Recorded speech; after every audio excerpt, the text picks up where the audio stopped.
So here's some scary numbers. I did a 4-part series on men's mental health, and I started doing research, and it terrified me. Men are 3.5 times more likely to die by suicide. Now here's the thing. For a long time, there was one set of politicians that were willing to talk about that, and those were the people, I'm not here to get into politics, but they wanted to talk about why we should have stricter gun laws.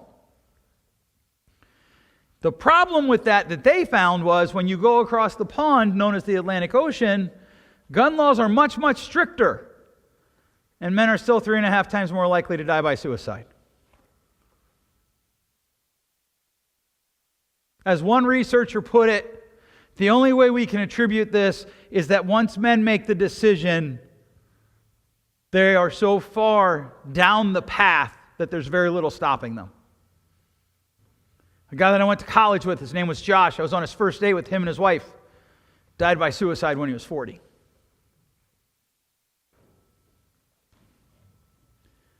It's there, and it's there for all of us. And as men, we don't talk about our struggles. And when we do, we're often dismissed. Right? It's the great paradox. Men are reporting being depressed more than ever. And there's more and more research where when we do, it gets dismissed. In fact, when I did my series, I love the snarky emails. I do. I can't help it.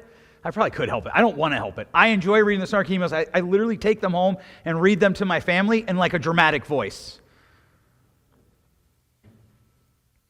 And I said I'm going to do this series on men's mental health. And week 3, I'm going to talk to women about how they talk to men, which, by the way, if you come here Sunday morning, we're going to do that Sunday morning. We're going to talk to the women who come Sunday morning about how they talk about men's mental health. Because they can't fire me. They're not paying me. But the research shows again and again, when a man says I'm struggling, it's dismissed. And when I said that, I start getting all these emails. How dare you talk about men's mental health? Don't you know women are struggling? Yeah, so are kids. I can't talk about everybody at once. And I'm going to talk about men.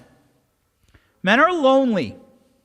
I've written a book called The Emotionally Secure Couple. It's sold wherever books are sold, which if somebody wanted to open a bookstore in Norfolk, that would be great. I went to buy a book today, and there isn't bookstores. So I was like, well, I guess I'll buy it when I get home. I was talking to an agent, and I was pitching a book idea to him. And he's like, you just don't have enough followers, and you don't have a big enough platform yet for me to work with you. I'm kind of a big deal, and you're not. He didn't say that. He was actually very kind. But it kind of sounded like that, but he was very kind. But he did say to me, he's like, unless you want to write a book on men's loneliness, I know of 5 different agents that would sign you today and 3 publishing companies that would probably go into a bidding war for the book. I didn't sign with them because that isn't what I want to write yet. But men are so lonely that publishing companies are like, hey, can you write? Because if you can, even if you can't write, just give us an outline and we'll write it for you and put your name on it. We need to get something out to people because men are going to buy it. Or somebody's going to buy it. Let's be honest, we're struggling.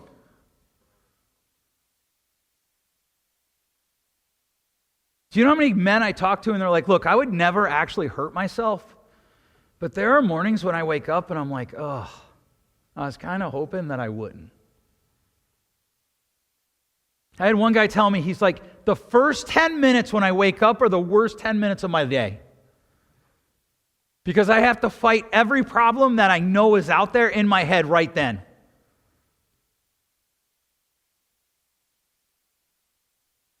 I'll just be really transparent with you. I was sitting in my living room on Sunday mornings. Our church has a Saturday evening service, which we go to. So Sundays, I try not to leave the house.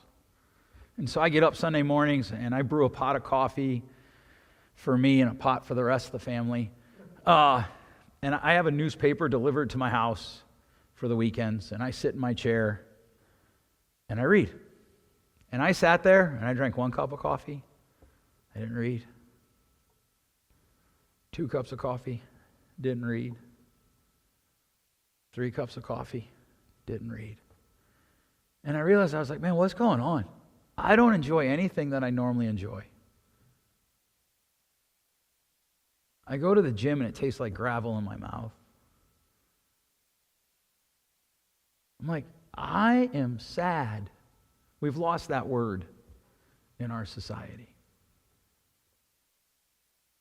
I might be depressed, but I'd have to bill my insurance for that, and I currently don't have insurance because of a mistake from the insurance company, so I can't bill myself.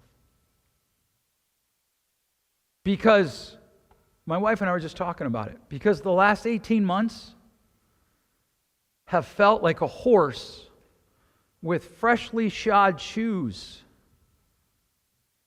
has been kicking me in the groin region on repeat. Two people that were close to me, that I let come close to me,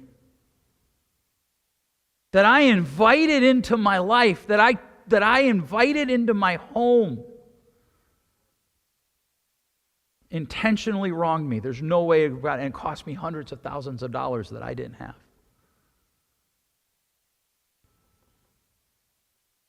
I worked to get that fixed.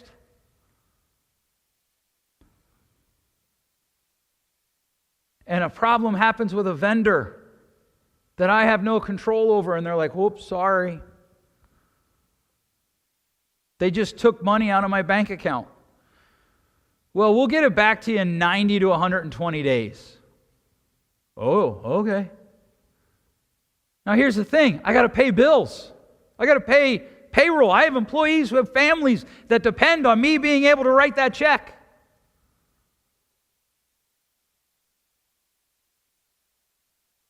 I have relationships that I have fought for years to bring healing to. And I finally said, there's nothing else I can do. And it's the right decision. And it still feels like Bryce Harper took a baseball bat and said, stand right there. Wham! And then Aaron Judge was like, oh, I got this. Wham!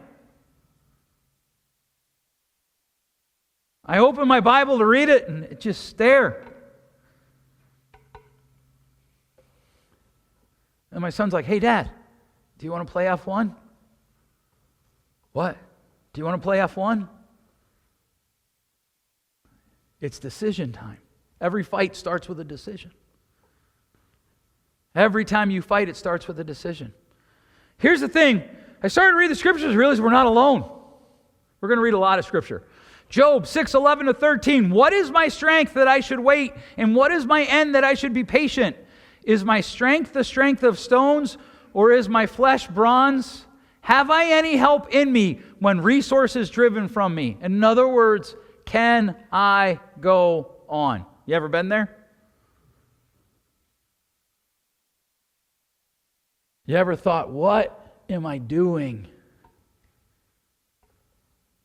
Because everything I do feels like I'm losing. You ever felt that way? So did Job. Psalm 32, 3 and 4. Actually, later on, I thought about that. Just read this whole chapter. For when I kept silent, my bones wasted away through my groaning all day long. For day and night your hand was heavy upon me. My strength was dried up as by the heat of summer.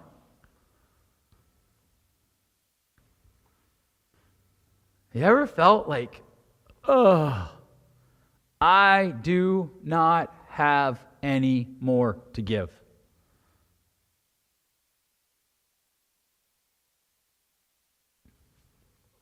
Someone in my life has been rooting for me to fail as a dad.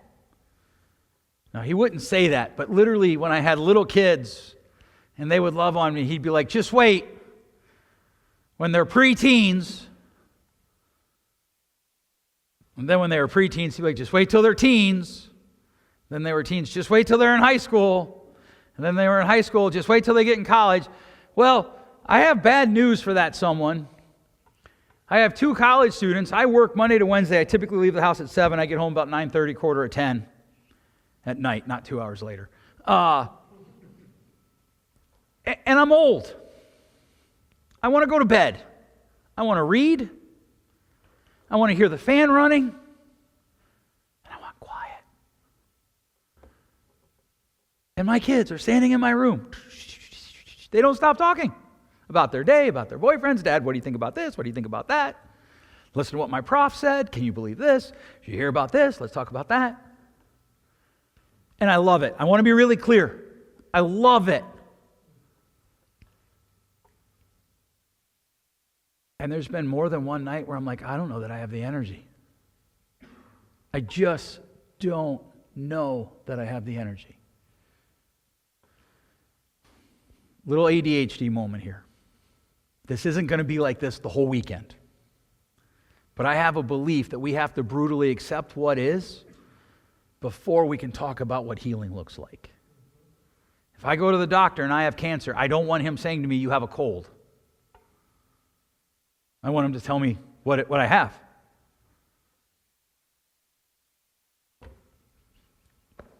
My guy David knew what we were talking about. Then Saul fell at once, full length on the ground, filled with fear because of the words of Samuel. And there was no strength in him, for he had eaten nothing all day and all night. Now this one's a little sketchy. I actually debated not putting this one in. Because if you know this story, Saul goes to like a fortune teller, a witch. And he says to her, hey, I need to talk to Samuel. And she's like, what? Actually, what he says is, I need to talk to somebody from the dead. Because she gets mad at him because she didn't tell him it was Samuel that he was trying to conjure. But here's the thing. You ever wanted information so bad and then when you got it, you felt like the rug was pulled out from underneath you? You ever been so involved in something you forgot to eat?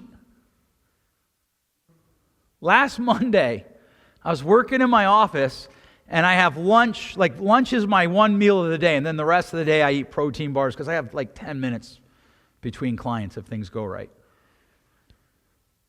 I got through I'm doing work and I look up at the clock and it's 12:53.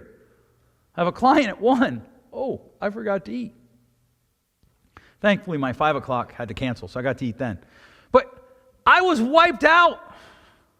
I felt like my energy was gone. You ever been there? Daniel 10, when he had spoken to me according to these words, I turned my face toward the ground and was mute. And behold, one in the likeness of the children of man touched my lips.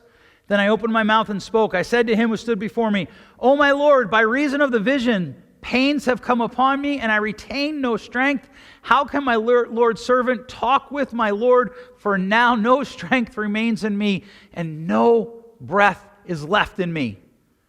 Again, one having the appearance of a man touched me and strengthened me. And he said, O man greatly loved, fear not, peace be with you. Be strong and of good courage. And as he spoke to me, I was strengthened. Now, there's two things that always stand out to me when I read this passage. One, you can do really good things and be wore out. Sunday, I fly home Sunday. Normally, I make sure I have videos downloaded to my iPad. I intend to do one thing on the flight Sunday: sleep. Because I'm going to be wore out. By nature, I am an introvert. So I love this. And it feels like somebody takes my energy spigot and just turns it all the way on. That's one of the things that stands out to me about this. The other thing is, you can encounter a God moment and be wore out by it. I'm starting to write a book about emotionally secure children. In the opening chapter, I talk about when my daughter was born, my oldest daughter. I'll never forget it. She's born 3:30 in the afternoon. You know, they do the whole wear, spank her, wrap her, hug her, take pictures. And they're like, okay, Mom and baby need to rest. Dad, can you go somewhere for a little bit? Yes, I'm going to go to the 1-hour photo store for 6 hours. Not because they were busy, but because I had just encountered something that was the most awe-inspiring thing I've ever seen. Birth. And I was terrified. How do I do this?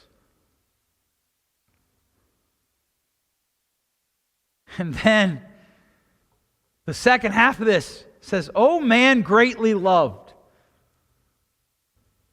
Do you know God says He greatly loves you? I think we lose that.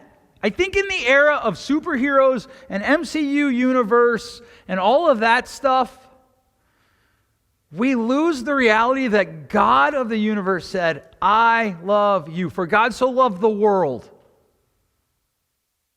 You're in the world. He says, "Fear not, peace be with you. Be strong and of good courage." Courage is one of the weirdest things to talk about to me, because when I talk to my clients about it, they're like, "Well, I'm afraid." I'm like, that's great, because without fear, you can't have courage. It's a prerequisite. That's the 100 series class. Before you can get to courage, you have to have fear. Otherwise, it's just a task.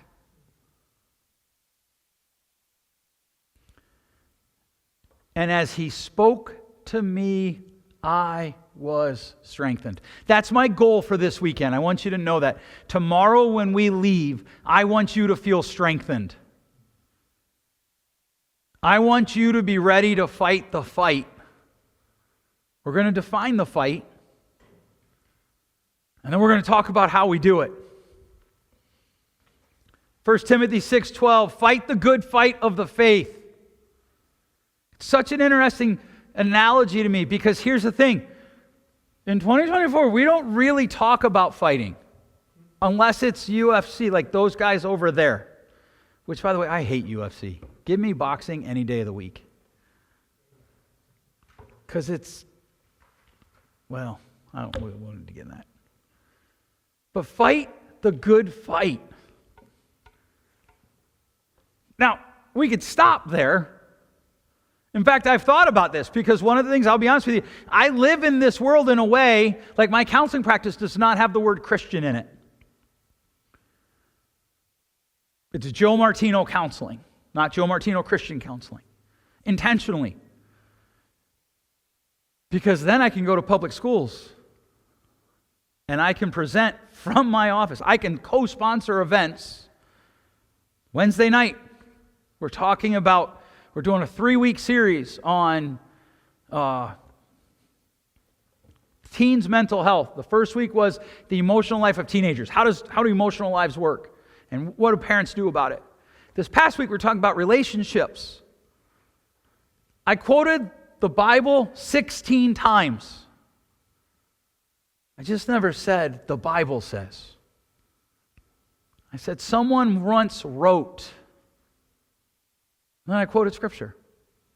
One lady came up after me afterwards. She's like, "My daddy was a preacher. I know what you're doing." Okay, well, shh. So I've thought about, well, maybe we'll just do a thing called Fight the Good Fight. Because guys that don't know Jesus need to know how to live a life too, and maybe that's the gate that we get to talk about Jesus. But we're in a church, so we're going to go all the way, right? And we're going to talk about fight the good fight for the faith. People talk about, "Oh, you know what's wrong with America today? That political party over there." No. The problem is we're more concerned about that political party over there than we are about Jesus and the faith. That's what's wrong. You don't believe me? Let's talk about 2 sins. Homosexuality and adultery. Imagine if when a preacher got up, he said, "Now listen, we're going to talk about adultery today. But I want you to know I am not picking on the adulterer.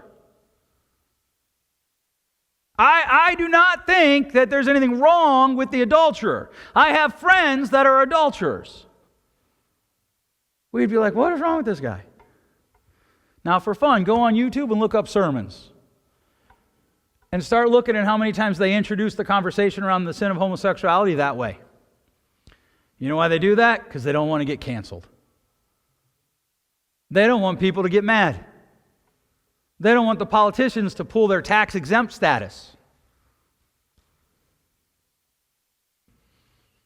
And they stop fighting the good fight for the faith.